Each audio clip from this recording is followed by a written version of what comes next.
नमस्कार दोस्तों, कैसे हैं आप सभी। आज अपन देखने वाले हैं वर्ल्ड ज्योग्राफी का जो टॉपिक है वायुमंडल। क्या देखने वाले हैं दोस्तों? वायुमंडल। क्लास 10 नंबर की क्लास होने वाली है अपने विश्व के ज्योग्राफी की। संपूर्ण पीवाईक्यू के आधार पर होगा, यानी 2020 से लेकर 2026 के बीच में जितने भी पेपर हुए हैं उनमें से उठाए हुए प्रश्न मैं लेके आया हूं, विद व्याख्या लेके आया हूं। तो आप हमारे सेशन को ज्यादा से ज्यादा शेयर करिएगा अपने दोस्तों के साथ। बताइएगा कि हमारे यहाँ पर भी बहुत अच्छे अच्छे क्वेश्चन जो आए हुए हैं वो करवा रहे हैं। चलते हैं आगे बिना देरी किए फटाफट से। प्रश्न नंबर 1, वायुमंडल कई प्रकार की गैसों के मिश्रण से बनता है। यानी वायुमंडल है वो कई प्रकार की गैसों के मिश्रण से बना है। पृथ्वी के नजदीक वायुमंडल में मुख्यतः पाई जाती है, क्या पाई जाती है? नाइट्रोजन एवं ऑक्सीजन, नाइट्रोजन एवं कार्बन डाइऑक्साइड, या ऑक्सीजन एवं कार्बन डाइऑक्साइड, या एथेन एवं ऑक्सीजन। तो इसका जो सही आंसर होगा वो क्या होने वाला है दोस्तों? तो उसका होने वाला है नाइट्रोजन नाइट्रोजन एवं जो ऑक्सीजन है वो वायुमंडल के सबसे नजदीक में पाई जाने वाली गैसें हैं। ठीक है दोस्तों, आगे बढ़ते हैं। ये जो है वायुमंडल के संगठन में कई गैसों का योगदान भी है, और इसमें जो है ना वो नाइट्रोजन है ना वो ओनली 99% नाइट्रोजन है। सॉरी, अपने 78%। कितने? एक सेकंड दोस्तों, 78.08% तो ओनली नाइट्रोजन है, और ऑक्सीजन है वो है 20.95। ठीक है दोस्तों, और जो शेष 1% का भाग रहता है उसमें सारी गैसें आ जाती हैं। चलते हैं बिना देरी किए फटाफट से आगे। आप हमारे इस सेशन को ज्यादा से ज्यादा शेयर करिएगा, कमेंट करके बताइएगा, लाइक करिएगा, लाइक करके हमारा हौसला अफजाई करिएगा, और हमारे चैनल को सब्सक्राइब जरूर करिएगा दोस्तों। वायुमंडल की सबसे निचली परत को क्या कहा जाता है?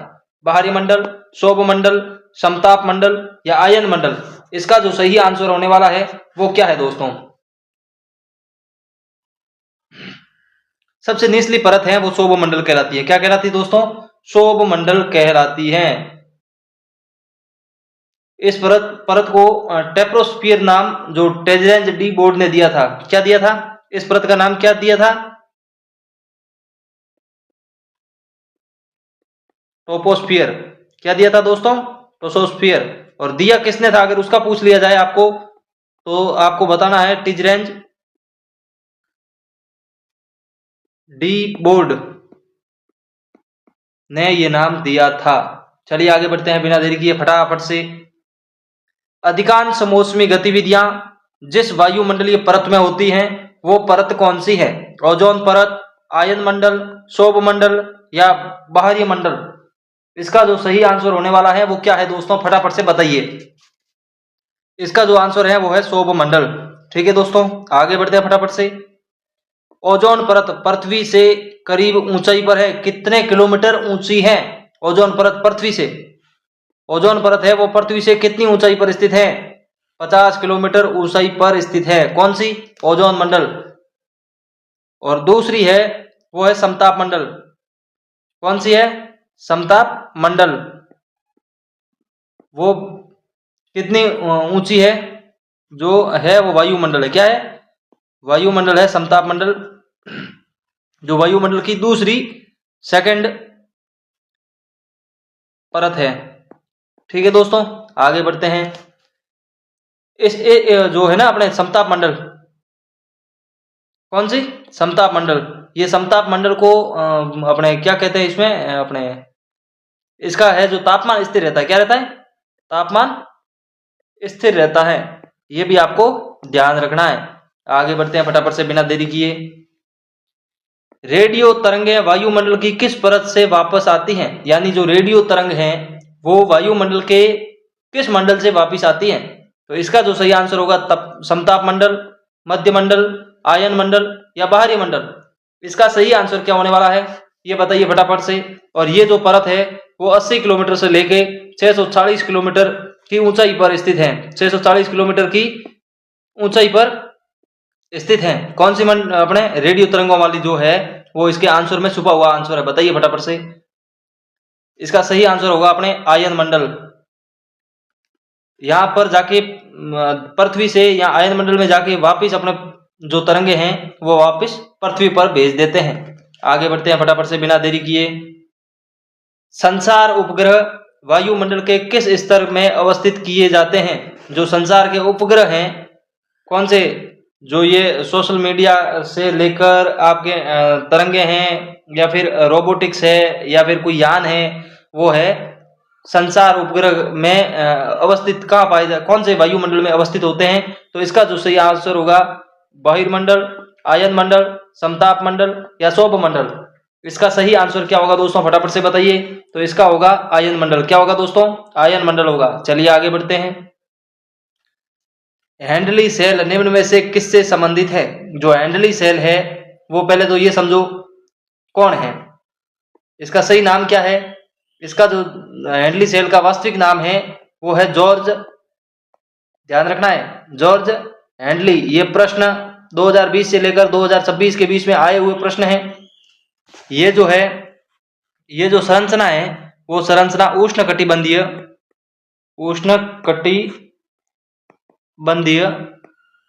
वायुमंडलीय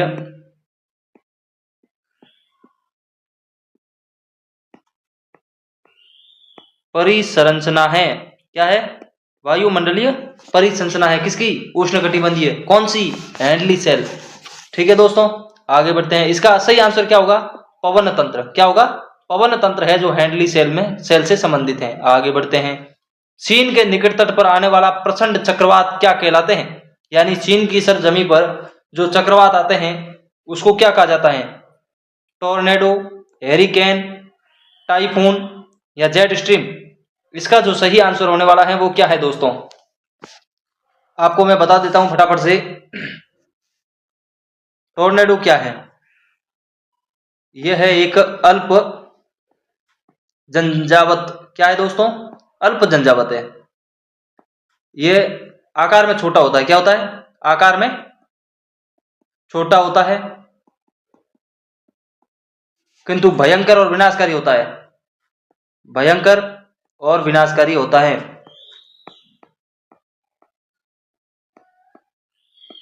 समझ में आ रहा है आपको दोस्तों? वापिस समझ लेना आराम से। जो ये ज्यादातर होते हैं वो अपने होते हैं संयुक्त राज्य अमेरिका, और गौण क्षेत्र जो ऑस्ट्रेलिया होते हैं, अमेरिका और ऑस्ट्रेलिया में पाए जाते हैं। ठीक है दोस्तों, आया समझ में? आगे देखते हैं इसका सही आंसर क्या होने वाला है। टाइफून। क्या होने वाला है दोस्तों? टाइफून। हरिकेन है वो चीन के पूर्वी तट पे आने वाला प्रचंड चक्रवात है। ठीक है दोस्तों, अब अपन बढ़ते हैं आगे। उससे पहले हरिकेन के बारे में भी अपन थोड़ा समझ लेते हैं। ये जो है संयुक्त राज्य अमेरिका में होता है। कहां पर होता है? अमेरिका में ये चक्रवात आते रहते हैं।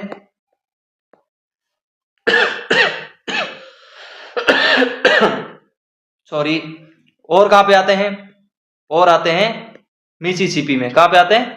मिसिसिपी घाटी में, घाटी के अंदर बहुतायत में पाए जाते हैं। ये उष्ण कटिबंधीय चक्रवात हैं। एक और चक्रवात होते हैं, वो होते हैं विली या विलीज, और विलीज कहा भी जा सकता है इनको। विली या विलीज, ये आते हैं ऑस्ट्रेलिया में। कहां पे आते हैं? ऑस्ट्रेलिया में। ध्यान में रखना इस चीजों को आपको। ये भी उष्ण कटिबंधीय चक्रवातों का क्षेत्रीय नाम है। ठीक है दोस्तों, आगे बढ़ते हैं बिना देरी के फटाफट से। पश्चिमी ऑस्ट्रेलिया में उष्ण कटिबंधीय चक्रवातों को किस नाम से जाना जाता है? मैंने आपको पढ़ाया है, इसमें पीछे वाले में थ्योरी लिख के आया हूं। विली, हरिकेन, टाइफून या इनमें से कोई नहीं। इसका सही आंसर होने वाला है वो विली है जो ऑस्ट्रेलिया के अंदर पाए जाते हैं। एक और होता है, ये वाला है जो, एक तो ऑस्ट्रेलिया पूर्वी ऑस्ट्रेलिया में हो गया, और एक कहां पे होता है इसका भी ध्यान रखना है। तो मेडागास्कर। कहां पे होता है? मेडागास्कर में। मेडागास्कर के अंदर पाया जाता है। ठीक है दोस्तों, आगे बढ़ते हैं फटाफट से बिना देरी किए। विली या विलीज चक्रवात कहां उत्पन्न होते हैं? पश्चिमी ऑस्ट्रेलिया, प्रशांत महासागर, अटलांटिक महासागर या हिंद महासागर। तो अभी पढ़ के आए अपन, इसका सही आंसर होगा पश्चिमी ऑस्ट्रेलिया। ये सारे के सारे प्रश्न 2020 से लेकर 2026 के मध्य आए हुए प्रश्न हैं पेपर के अंदर। ठीक है, आगे बढ़ते हैं फटाफट से। निम्न में से किस चक्रवात को समुद्र पर जल स्तंभ कहते हैं? यानी ऐसा कौन सा चक्रवात है जिसको समुद्र के अंदर जल स्तंभ कहते हैं? तो इसका सही आंसर क्या होगा? इसका आंसर होगा टाइफून होगा, हरिकेन होगा, या विली विलीज होगा, या टोर्नेडो होगा। तो इसका जो सही आंसर होने वाला है दोस्तों वो होगा टोर्नेडो। क्या होने वाला है दोस्तों?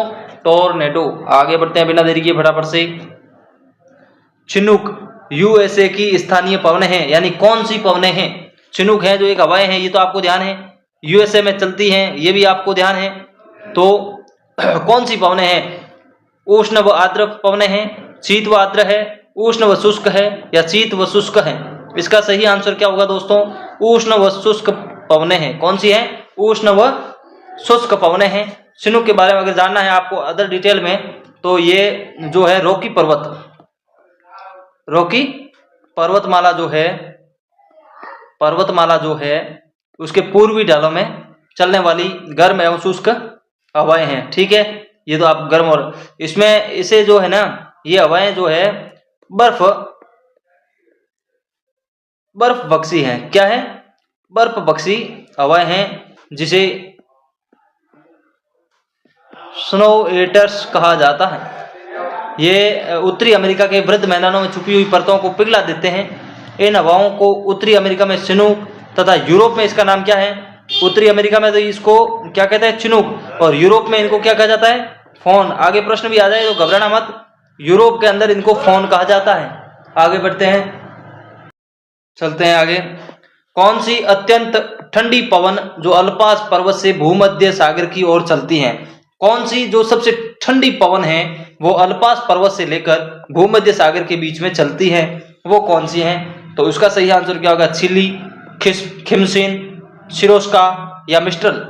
तो इसका जो सही आंसर होने जा रहा है दोस्तों वो है मिस्ट्रल। मिस्ट्रल पवन है वो अत्यधिक ठंडी पवन है जो अल्पाज पर्वत से लेकर भूमध्य सागर की ओर चलती है। अल्पाज पर्वत कहाँ पर स्थित है? इसका आप कमेंट बॉक्स में कमेंट करके आंसर लिखिएगा, क्योंकि अल्पाज पर्वत के बारे में मैं पिछली क्लासों में बहुत अच्छे से पढ़ा के आया हूं। आगे बढ़ते हैं बिना देरी किए फटाफट से। अश्व अक्षांश संबंधित है किससे?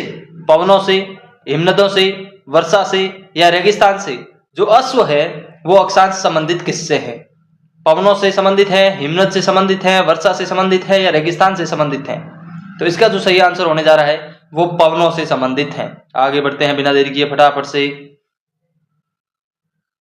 निम्न में से किस क्षेत्र में अत्यधिक शांत स्थिति रहती है तथा वन की क्षैतिज गति का अभाव रहता है? कौन से वनों के अंदर?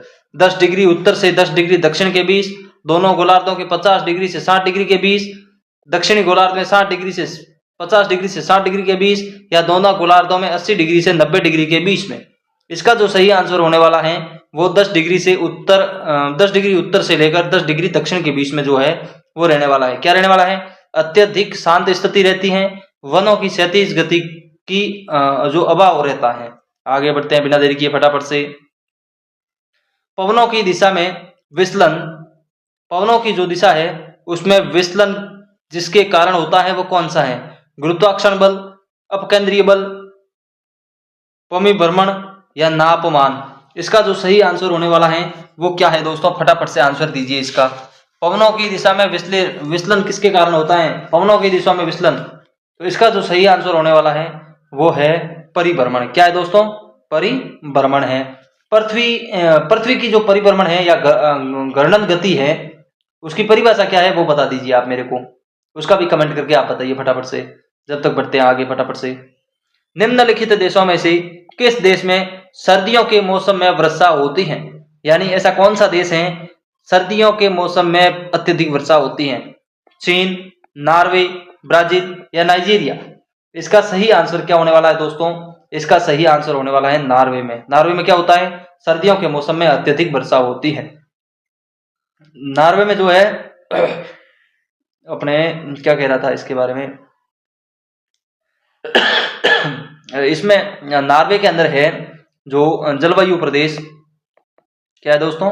जलवायु प्रदेश में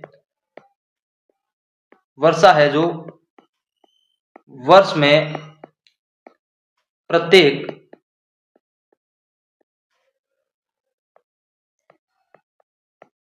मौसम में पर्याप्त तथा समानांतर होती है। कहने का तात्पर्य यह है कि वर्ष भर के अंदर मौसम के अंदर जो वर्षा होती है वो समानांतर या समान रूप से होती रहती है। और अगर आपको इसके बारे में पूछ लिया जाए तो ये वर्षा है जो 400 डिग्री 400 से 650 अक्षांशों के मध्य है। कहाँ पर होती है? 400 से लेके 650 अक्षांशों के मध्य, जो दोनों गोलार्ध हैं उनके मध्य महाद्वीपों की पश्चिम की जलवायु है। ठीक है, आगे बढ़ते हैं फटाफट से। वायु दाब नापने वाला यंत्र किस नाम से जाना जाता है? यानी वायु दाब को नापने वाले यंत्र को क्या कहा जाता है? इसके बारे में आपको अगर पूछना है, बैरोमीटर, थर्मामीटर, सिस्मोग्राफ या हाइग्रोमीटर, इसका सही नाम क्या है दोस्तों? फटाफट से बताइए।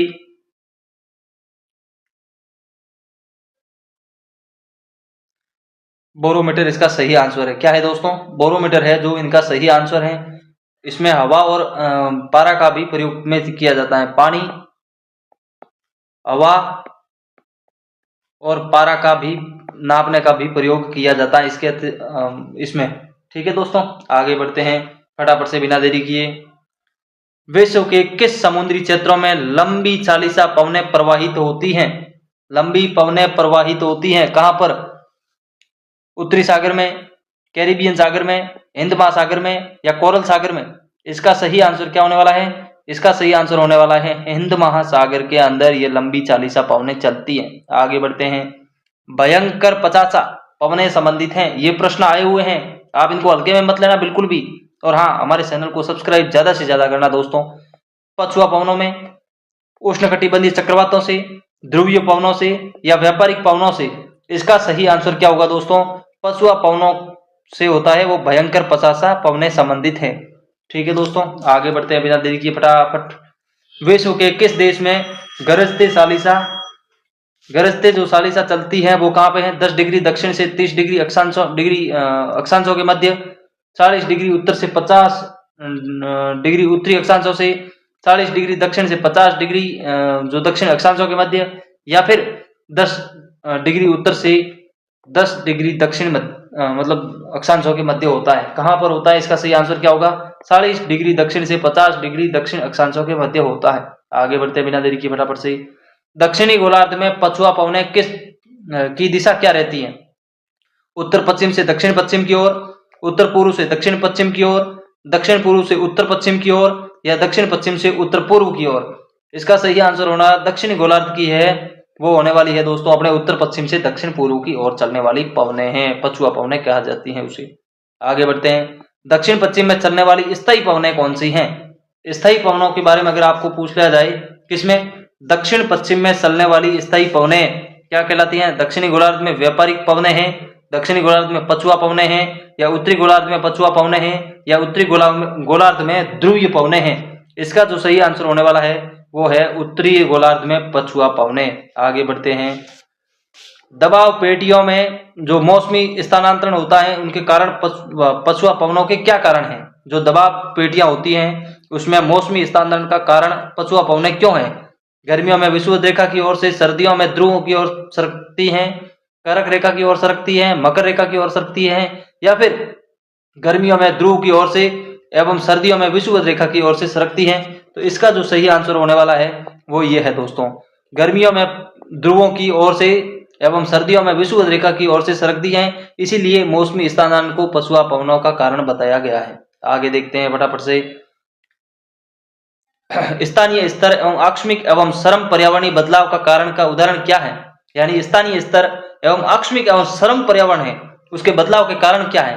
हैरिकेन या प्रजनन, मानसून या वनस्पति सरम या उत्तर हिमानी शीतलन? तो इसका जो सही आंसर है हरिकेन है। ठीक है दोस्तों, ये हरिकेन है जो पश्चिमी द्वीप समूह के जो निकट, मतलब पश्चिमी द्वीप समूह के निकट जो है कौन है? कैरिबियन। कौन है दोस्तों? कैरिबियन सागर।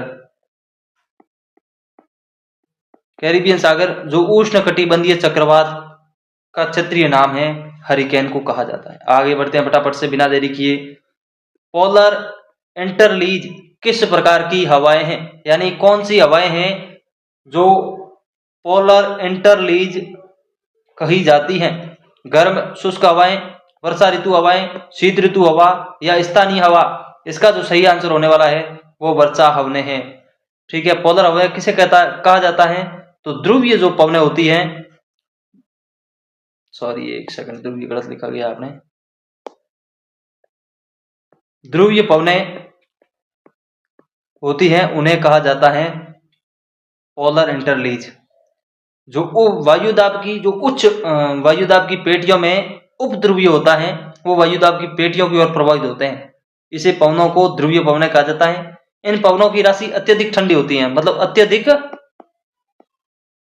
ठंडी, और क्या है, शुष्क है, और क्या है, भारी पवनें हैं। इनमें वर्षा नहीं होती, इसमें वर्षा ऋतु हवा में वर्षा नहीं होती है, इन पवनों से वर्षा नहीं होती। ठीक है दोस्तों, ध्यान रखना इस चीज का। आगे बढ़ते हैं फटाफट से, अपना लास्ट प्रश्न है इसी क्लास का, तो फटाफट से इस प्रश्न को करते हैं। शांत पवन, कम वर्षा, स्वच्छ आकाश तथा पवन के अवतलन के कारण प्रति चक्रवातों का आरवी भाव जैसी दशाएं किस ग्रहीय पवन पेटी के लक्षण हैं?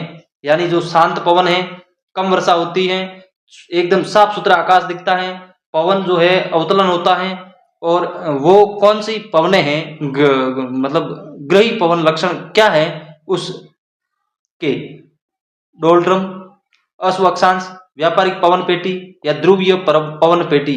तो इसका जो कारण है वो अश्व अक्षांश के कारण शांत रहते हैं, कम वर्षा होती है, एकदम साफ आकाश रहता है, यानी आसमान एकदम स्वच्छ रहता है, पवन का अवतलन होते हैं, इसीलिए इसका सही आंसर होगा अश्व अक्षांश। तो आज के लिए इतना ही, मिलते हैं कल वाली क्लास तक। तब तक आप हमारी इस चैनल की इस क्लास को ज्यादा से ज्यादा दोस्तों के साथ शेयर करिएगा, ताकि आने वाले समय में बहुत ही अच्छी क्लासें लेके आए, अच्छे ढंग से अच्छे तरीके से बाय फेस लेके आए। फिर से स्वागत है आप सभी का माइंड मोड स्टडी में। मिलते हैं कल, जय हिंद।